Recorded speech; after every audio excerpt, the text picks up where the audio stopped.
Most people think 28 Years Later is just another zombie sequel. But when you dig into what Danny Boyle and Alex Garland actually created, you realize you're looking at something much darker and more sophisticated than anyone expected. This isn't just a horror movie, it's a brutal examination of how civilization regresses when pushed to its breaking point. I spent the last month analyzing every detail of this film, from its revolutionary filming techniques to its disturbing political themes. What I discovered will completely change how you see every scene, every character choice, and every zombie moment in this movie. In the next 18 minutes, I'm going to reveal 10 shocking secrets about 28 Years Later that prove this isn't just a zombie film. It's a prophetic warning about where our society is heading. These aren't just movie details, they're insights into human nature that will make you question everything you think you know about civilization and survival. And if you want to see more videos like this, please subscribe to the channel. Now let's get right into it. Number 1, Jimmy's cult proves humans are the real monsters. What if I told you that the most terrifying villain in 28 Years Later isn't a zombie? It's a character deliberately modeled after one of Britain's most notorious child predators. The film's final act introduces Jimmy Crystal, played by Jack O'Connell, who leads a cult of survivors dressed exactly like Jimmy Savile, the British TV presenter who was revealed after his death to be one of the country's worst serial child abusers. Jimmy and his followers wear Savile's signature tracksuits, blonde wigs, and eccentric jewelry. They even mimic his catchphrases and mannerisms. This isn't subtle, it's a deliberate, disturbing homage to a real-life monster. What makes this truly shocking is the context. When Jimmy encounters Spike at the end of the film, the Savile connection creates an immediate sense of dread about what this rescue actually means for the child. In the film's timeline, the outbreak happened in 2002, before Savile's crimes were exposed. To the characters, he would still be remembered as a beloved children's entertainer, making the cult's worship of him even more disturbing. Director Danny Boyle said, "Jimmy represents the reintroduction of human evil into what had been a surprisingly compassionate story.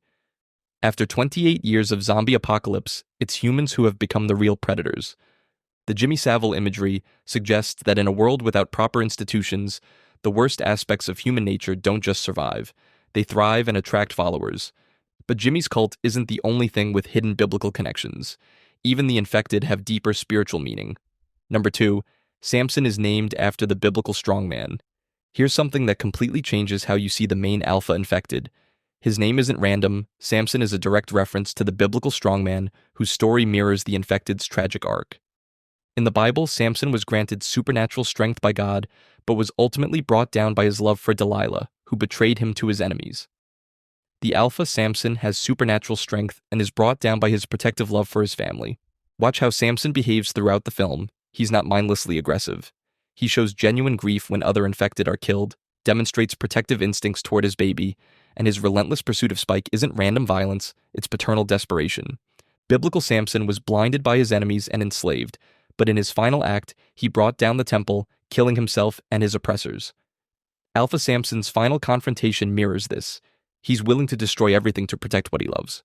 The biblical connection suggests that even the monsters in this world have divine archetypes. Samson isn't just an evolved infected, he's a fallen angel figure, granted power but cursed by his very nature.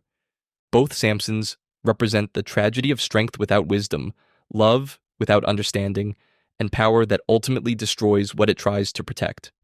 What's most unsettling is that the film makes Samson more sympathetic than many human characters. His biblical namesake suggests that even monsters can have noble motivations corrupted by their circumstances. The Samson connection implies that the infected aren't just diseased humans, they're playing out ancient spiritual dramas of power, love, and tragic downfall. But Samson's story connects to an even more disturbing symbol of corrupted innocence. Number 3. The baby is a symbol of hope. Here's something that will completely change how you see the infected baby. This isn't just a plot device, it's a symbol of how hope itself becomes corrupted when born into systems of violence. The baby is born uninfected, representing pure potential and humanity's future. But from the moment of birth, it becomes a weapon used by adults for their own conflicts, passed between Samson, Spike, and Jimmy's cult as a tool for manipulation and control. Watch how every adult character treats the baby. Samson sees it as family to protect, Spike sees it as responsibility to bear, Jimmy's cult sees it as a prize to claim. None of them see it as simply a child who needs care and safety.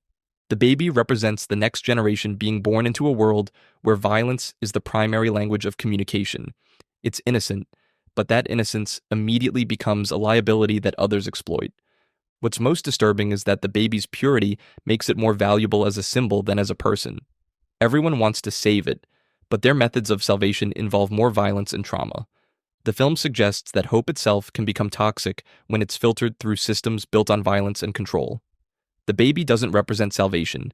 It represents how even our best intentions can perpetuate cycles of harm. The baby's journey from Samson's protection to Spike's care to Jimmy's cult shows how innocence gets passed between different forms of corruption, never finding genuine safety. The baby's fate suggests that in a world where violence is normalized, even hope becomes another form of violence, something to be fought over rather than nurtured. But this corruption of hope reflects a larger theme about how the apocalypse has affected human society. Number 4. Toxic masculinity and failed fathers. Here's the secret that transforms, 28 years later, from a zombie movie into a profound meditation on masculinity. Every major conflict in the film stems from fathers failing their children. The film opens with young Jimmy watching his priest father welcome the infected as the day of judgment, abandoning his son to save his own soul. It ends with adult Jimmy becoming a predatory father figure to other abandoned children. Spike's father Jamie embodies toxic masculinity. He lies, cheats on his dying wife, and teaches his son that the more you kill, the easier it gets. His version of manhood is built on violence and deception. The film contrasts Jamie's aggressive, dishonest masculinity with Dr. Kelson's compassionate approach and Spike's journey with his mother, which emphasizes empathy and sacrifice over dominance and violence. Director Danny Boyle said, "The trilogy explores family, evil, and redemption." All three of these films show how failed masculinity creates the conditions for evil to flourish, and how toxic masculinity perpetuates itself across generations. The cycle of failed fathers creates new monsters. What's most powerful is how the film suggests that authentic masculinity might involve vulnerability, compassion, and emotional honesty, qualities that Spike learns from his mother rather than his father. The film argues that toxic masculinity isn't just harmful to individuals, it's an existential threat to human survival in crisis situations. But the film's critique of modern society goes even deeper, connecting to broader cultural and political themes. Number 5. Modern consumer culture. Here's where 28 years later reveals its true intellectual depth. It's not just about zombies, it's a prophetic critique of how consumer culture turns us into willing participants in our own degradation. The film draws heavily on Pier Paolo Pasolini's work, particularly his idea that consumer capitalism forces people to consume cultural excrement while being told it's good for them. The infected represent what happens when people are completely consumed by artificial desires and rage. They're not just diseased, they're the logical endpoint of a culture that prioritizes consumption and aggression over human connection. The film was made during and after COVID-19, and it reflects anxieties about how isolation, social media, and consumer culture have made us more aggressive, more isolated, and more susceptible to manipulation. The Holy Island community's regression to 1950s gender roles and social structures represents how crisis can make societies abandon progress in favor of familiar but ultimately harmful patterns. The film suggests that the rage virus is just an extreme version of what consumer culture already does to us. It makes us angry, impulsive, and focused on immediate gratification rather than long-term well-being. What's most unsettling is how the film implies that we're already infected by a kind of cultural virus that makes us consume things that harm us while believing they're beneficial. The movie suggests that the real apocalypse isn't a virus. It's the collapse of authentic human culture under the pressure of artificial desires and manufactured rage. This cultural critique becomes even more specific when you look at the film's philosophical themes. Number 6.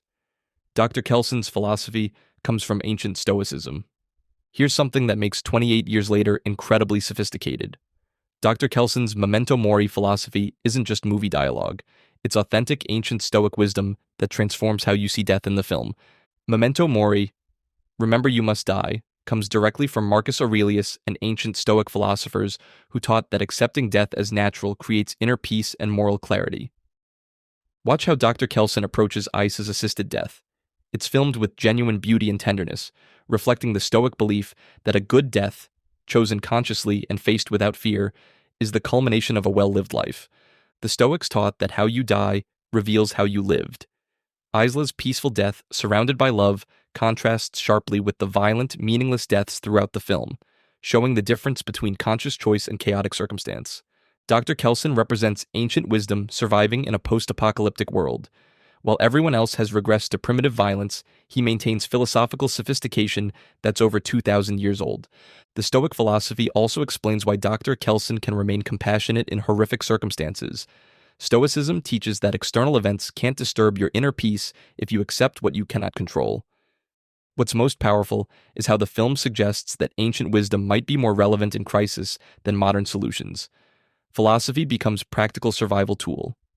Dr. Kelson's Stoicism suggests that maintaining philosophical depth and moral clarity might be humanity's best defense against apocalyptic chaos. But the film's innovation isn't just philosophical, it also revolutionized how movies can be made. Number 7. The movie was shot entirely on iPhones. Here's something that's going to change filmmaking forever. Danny Boyle shot the entire movie using iPhones, creating a visual style that's both intimate and epic.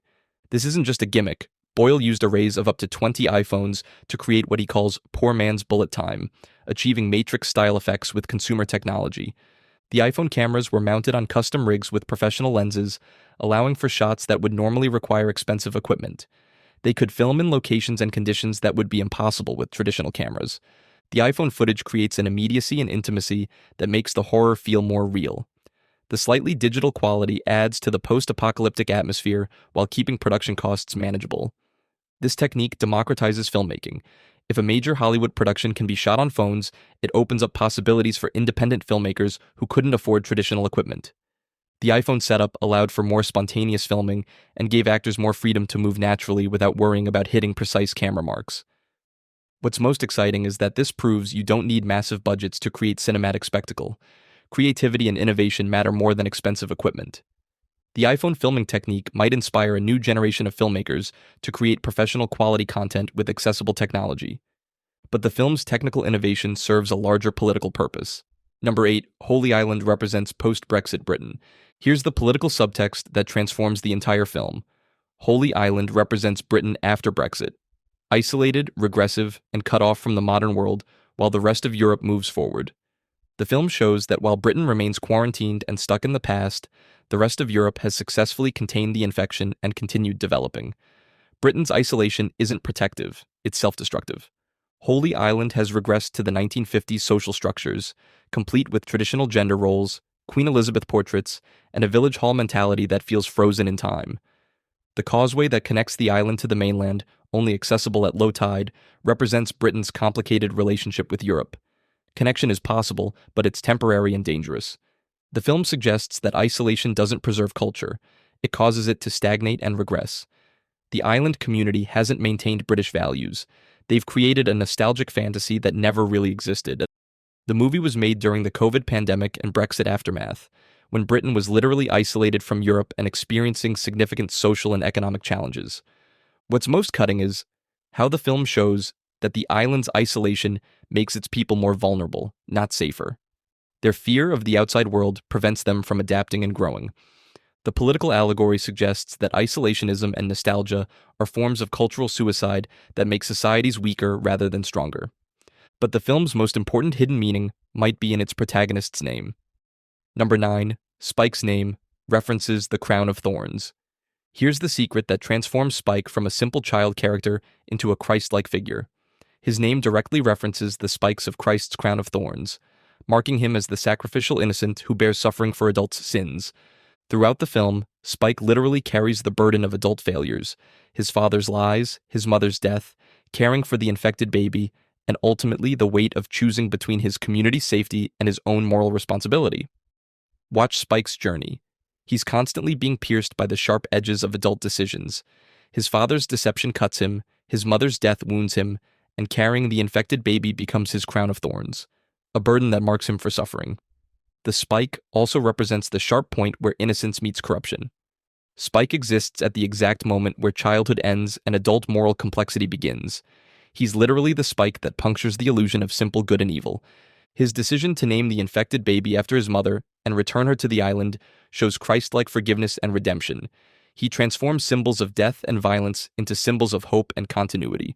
What's most powerful is that Spike's Christ-like qualities aren't religious in an obvious way. They're moral and emotional. He represents the possibility of breaking cycles of violence through compassion rather than strength.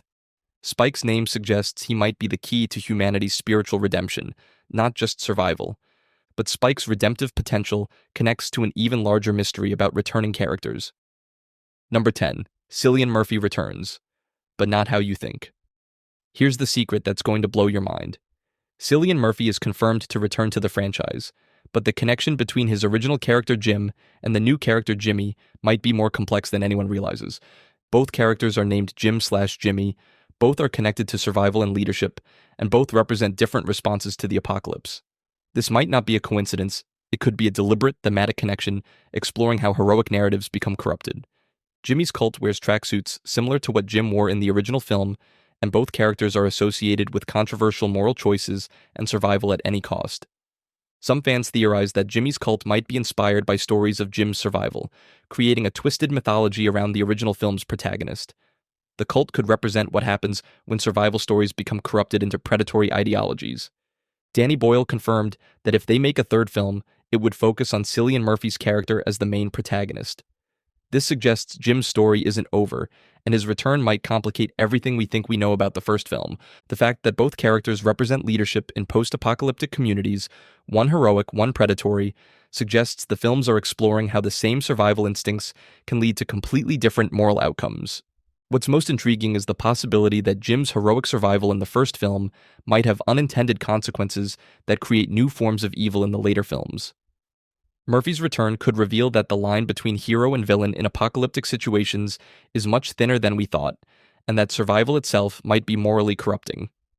The connection between Jim and Jimmy suggests that the trilogy is exploring how heroic narratives can be twisted into something monstrous when they're misunderstood or misapplied. So there you have it. 10 shocking secrets about 28 years later that prove this isn't just another zombie sequel, but a sophisticated examination of human nature, political isolation, and the evolution of both monsters and heroes.